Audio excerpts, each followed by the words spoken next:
Hello student, today I am going to do class 4th subject SST chapter 16, that is major river of India.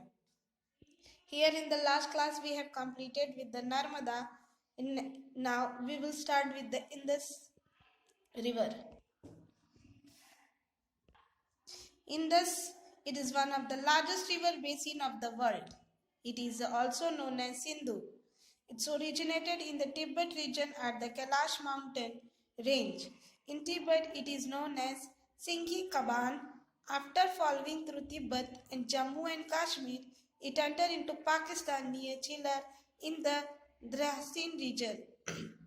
It has a total length of over 2,900 km, of which 709 km is in India. Its most important tributaries is Panjanath, which is formed by excessive merge of five rivers of Punjab: Jhelum, Chenab, Ravi, Satluj, and Beas. The Indus River provides key water resources for Pakistan's economic, especially most of the nation's agriculture production. Here you can see the Indus River. Okay, it's flow from the Kailash River, that is from the Tibet, and its flow from here. And when it's flow from Jammu Kashmir, it enter into the Pakistan. Here the Beas, Satluj, and Ravi, and Chenab and Jhelum. These five rivers join the Pakistan, that is Indus in Pakistan. Okay, and its flow into Arabian Sea. Next is Ganga. The Ganga is the most important river of the both from the point of view of its basin and cultural significance. It rises in the Gangotri Glacier near Gommak in Uttarakhand. Here it is known as Bhagirathi. At Prayag, the Bhagirathi meets the Alaknanda, and hereafter it is known as Ganga. The Ganga enters the plain at Haridwar. The total length of Ganga is 2,525 km. It is shared by Uttarakhand, that is 110 km,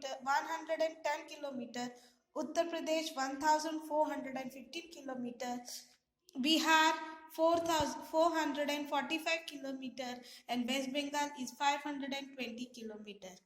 The Son, the Gomti, and the Ghangra, the Gandak, the Kosi, the Yamuna, and the Mahanadi are its important tributary. The river finally discharges it into the Bay of Bengal. Okay, here you can see the Ganga starts from the Gangotri Glacier and its flow through that, and here the Yamuna, that is the Yamuna tributaries meet here, and this is the place is the Allahabad, that is Sangam area.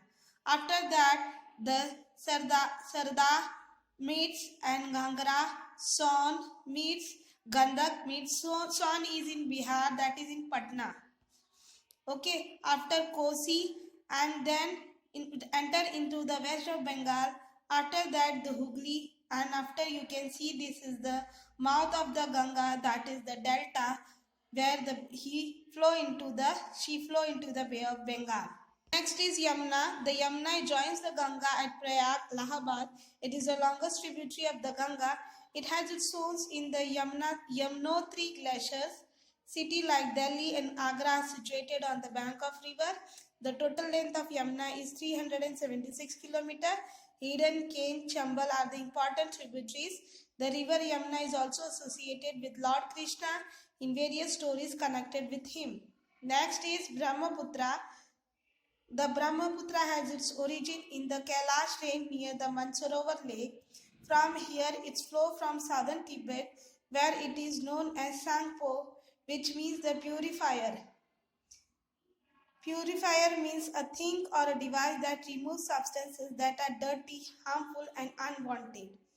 It entered India through Arunachal Pradesh, where it is known as Brahmaputra.